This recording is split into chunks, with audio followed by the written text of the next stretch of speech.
This is the Convene podcast. Today, we're exploring why brands are becoming belief systems and why events are no longer just moments, but modern rituals that shape culture, belonging, and behavior.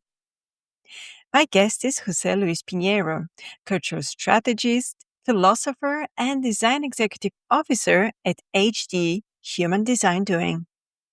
With more than 35 years designing experiences across Europe and Latin America, Jose works at the intersection of design, ethics, and organizational culture, helping organizations understand how meaning is built through lived, shared experiences.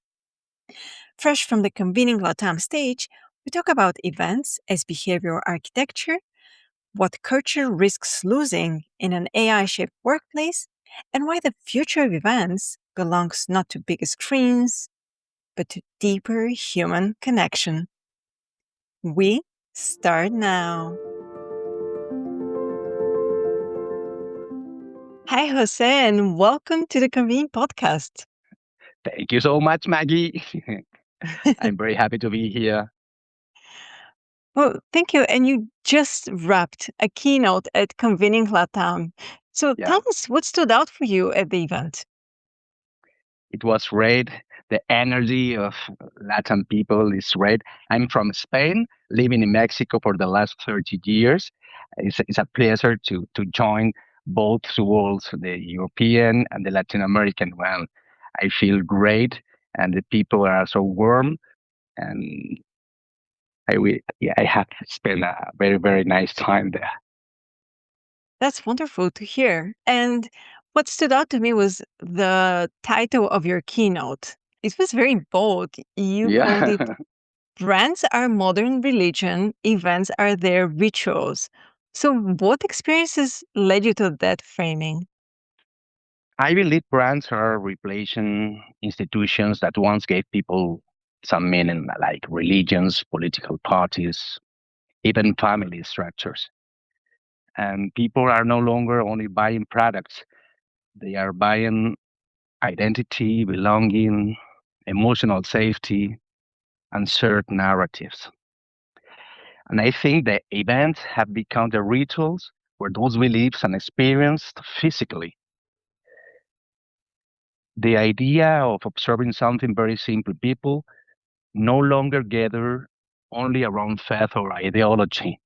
They gather around experiences, communities, aesthetics, and emotional narratives. I love the philosopher Byung-Chul Han, and he says modern society lost rituals. He said, we replace contemplation with performance, silence with stimulation, community with connectivity. But human beings, I think, still need transcendence. So culture, that's my work, creates substitutes. Think about the Apple launches, the Burning Man, the Taylor Swift concerts, wellness festivals, immersive corporate events. I think they are not only events anymore, they are spaces for collective meaning. And I think that a ritual is where emotion becomes memory and memory becomes culture.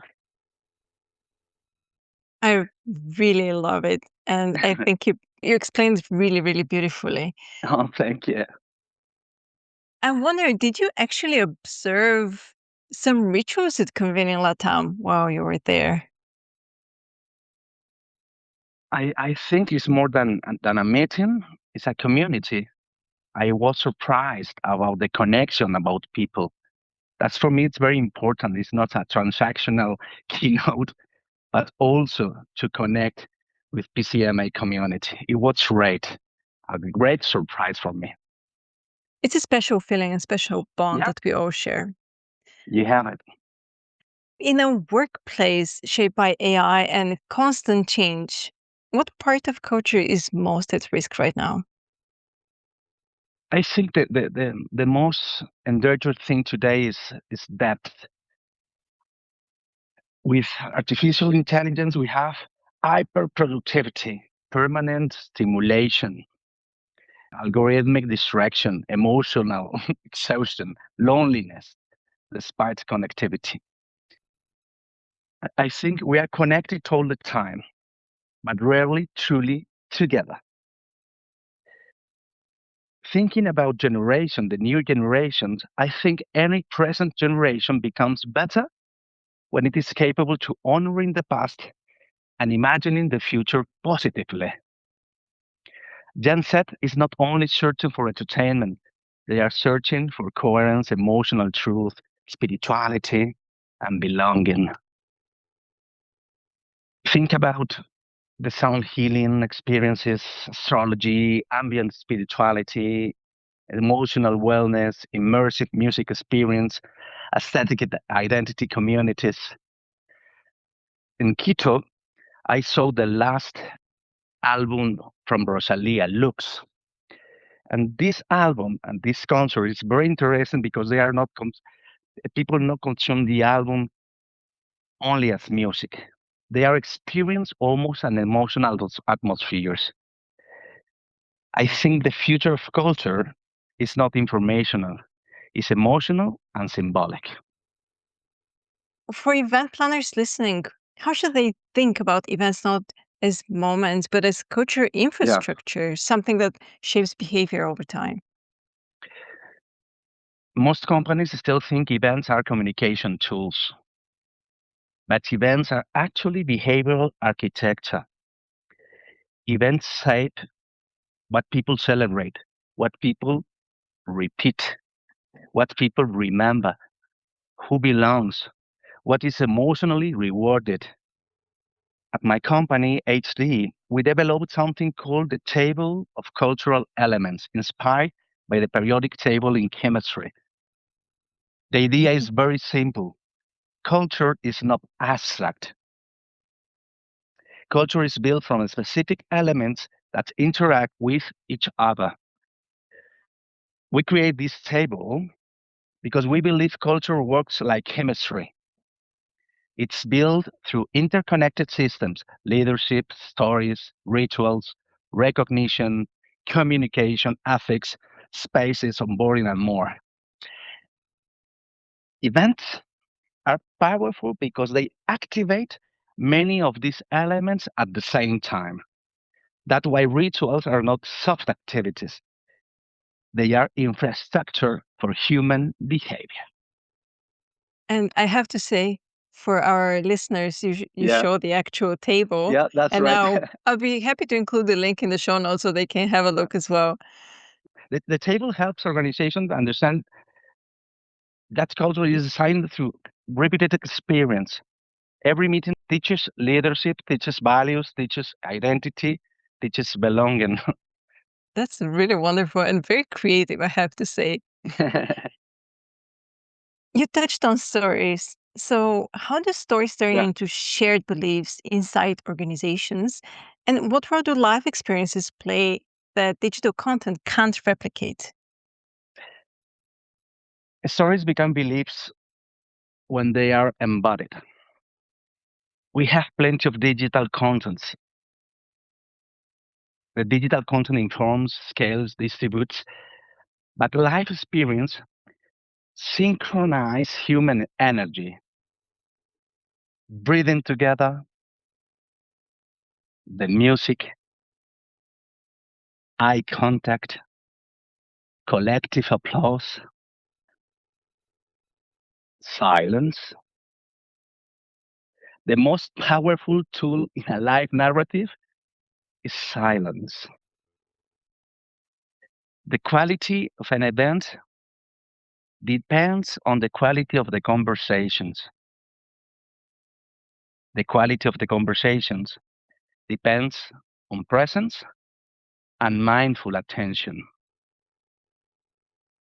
Attention, like yours, creates listening. And the secret of listening is love. Physical presence creates neuroemotional synchronization. A live stream can transmit information, but only a live ritual can create collective energy. Belonging is not downloaded, it is experienced. Saying that, I went Yeah. into a specific event in my head where the whole audience was asked to sing together with performers on stage.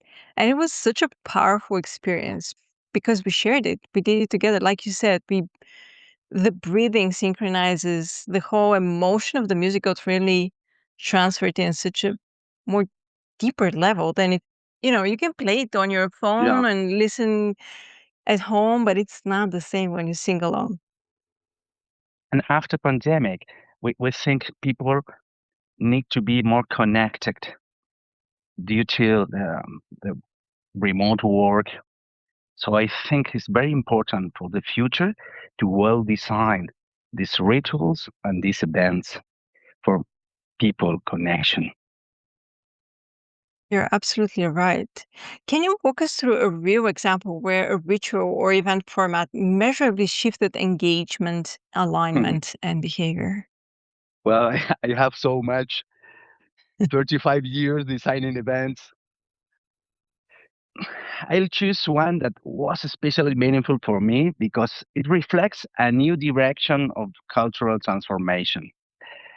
Traditionally, culture change happened top down.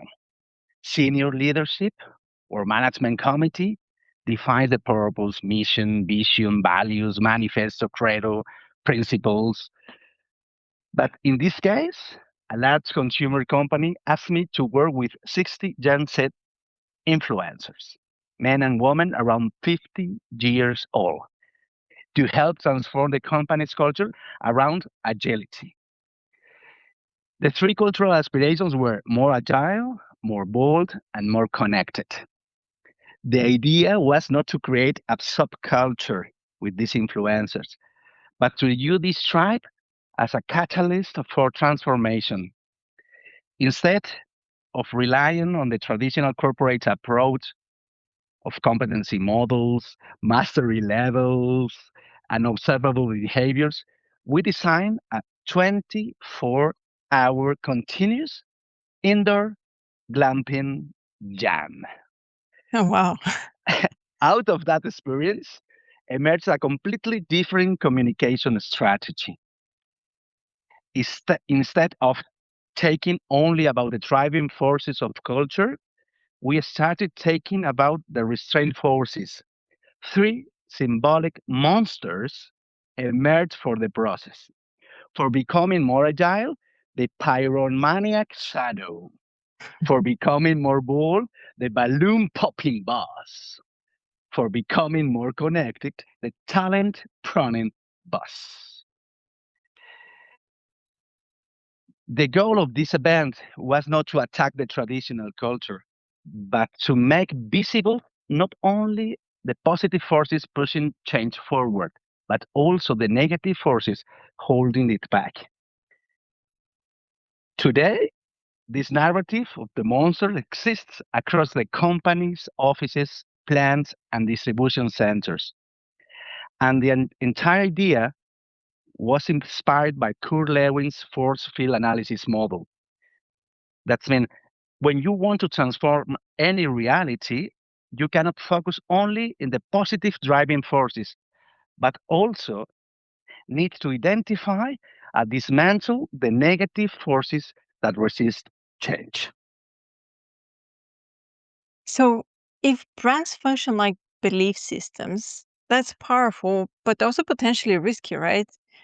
Where's the line, you think, between meaningful rituals and manipulation? And how should leaders and event teams protect that line?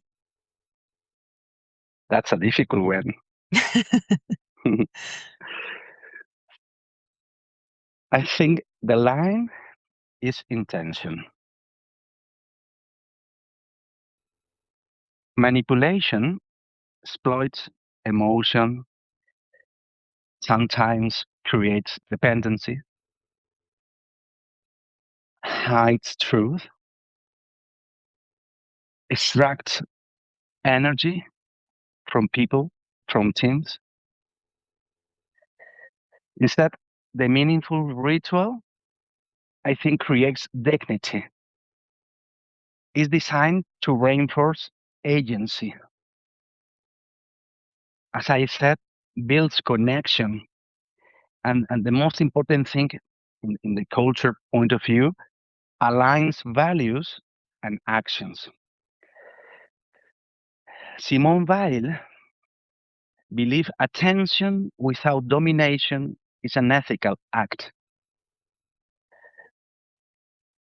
A ritual becomes dangerous when it stops serving human flourishing, like said Martin Seligman from positive psychology, and starts serving control.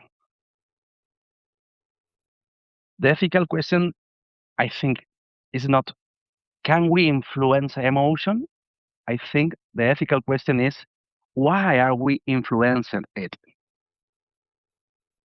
That's a good spin, and I think an important note to highlight for event planners, right? How should event teams measure success if the goal is culture and not just attendance or NPS? Well, we are a firm that applies positive psychology in every experience and every event we design.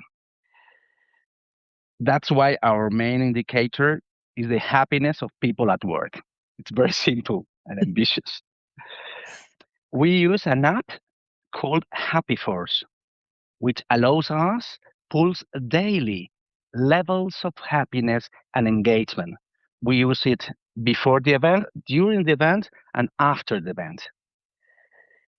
In addition to that, with Happy Force and this pulse, we monitor whether the behaviors we're trying to encourage are actually being repeated.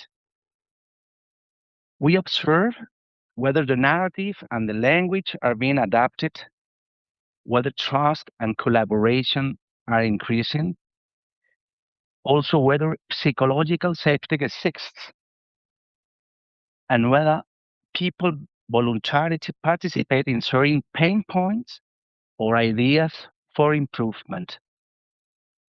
That's our most valuable KPI. Ultimately, our goal is very simple to help people a little happier in their work, not only in the event. Do you manage to track this long term so that you see that the event actually, the ideas shared at the event, they stick and they're carried forward? We begin to pulse daily 3 months before the event. Oh, wow. Yeah. So we put the event like an special moment. We understand the reaction of an event of change or strategic events or team building, but we need to monitor this pulse at least 3 months later.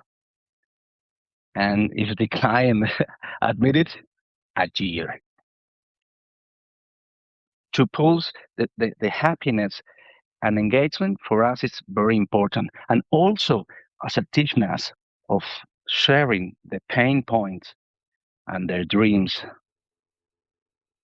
You do that at a company level. Do you think event planners can grab that idea and apply it to an event of, a few hundred or a few thousand people where people are over surveyed, they not Yeah, they don't want to necessarily engage with the event content or the event yeah. in general every day. So how can they do that as well? It's very simple because just only make two questions. How happy are you? And one of the question of all variables of our survey. But when you have so many people, is statistically is you ask for all the variables of the culture and engagement. So you have to spend just 30 seconds. It's not so much, but it's very, very valuable information for us.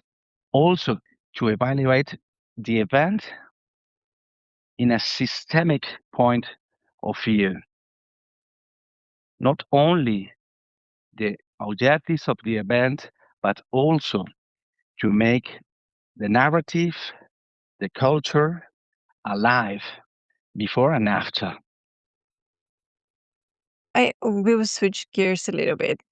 You mentioned already you're coming from Spain, but you've lived in Yeah, Latin America for yeah, quite a bit, and you're very well yeah. familiar with the region. So, what do you think makes the region especially ripe when it comes to rituals, belonging, and community? Well, for me, Latam is the best place to live and to grow. It's incredible. I think Latam still understands something that many regions are losing is the collective humanity, the importance of the family, the music, celebrations, the collective energy. I think in Latin America, people still know how to gather emotionally. It's real, we sometimes lack systems, but we have soul. For me, Latam doesn't only create events, I think it creates emotional ecosystems to embrace the culture, the teams, the human connection. To a person that lives in Europe, definitely when you say Latin America, music, dance, and celebration come forward as images of the region. And there is so many traditions, pre-Hispanic traditions, rituals that I have to redesign to imagine positively the future. Positive image of the future generates a positive mindset. I think we have to work with the positive narratives and the storytelling about Latam to connect with emotions in our conversations and put it in actions. And I learned with Bert Hellinger in Family Constellations. He told me, Jose, first order and then love. Systems and love can play together. Well said. I think for event planners, also an important message where systems are important and always at the forefront. And speaking about that, for someone planning an upcoming event, what's one simple framework or exercise to redesign it as a ritual that builds culture? I will share how I work. I believe every event is actually a ritual operating with between two forces: business, business and humanity, reason and emotion, systems and love. This model maps experiences across four dimensions: business, person, reason, and emotions. Most organizations design events only from the business and rational perspective: KPIs, logistics, presentations, objectives, productivity. But I think human beings do not remember information. They remember emotion, meaning, and transformation. So our model asks a different question. What kind of human ritual are we designing?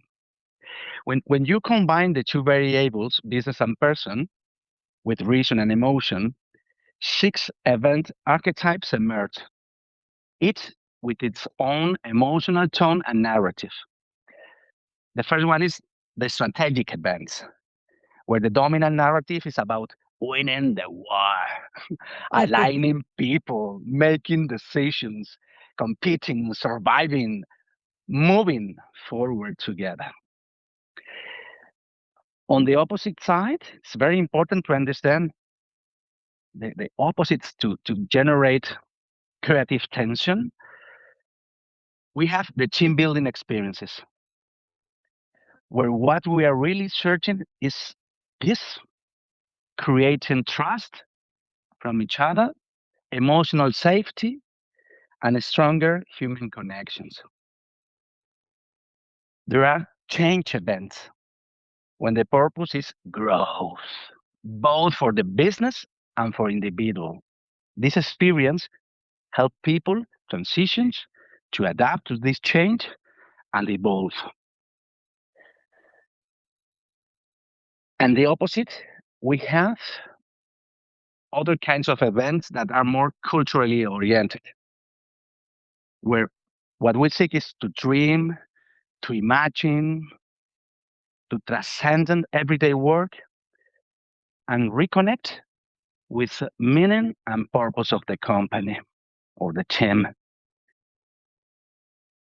On other axes, we find commercial events whose narrative is about winning, winning against competitors, entering new markets, launching products, generating momentum and ambition. And finally, the sixth, in the other extreme, are the celebration events, where the purpose is simply to play, to enjoy, and to honor the joy of the work well done.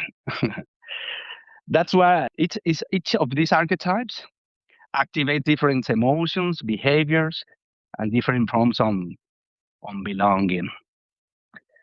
The future of events for me would not belong to those who create bigger screens, but those who create deeper human connection. Very well said.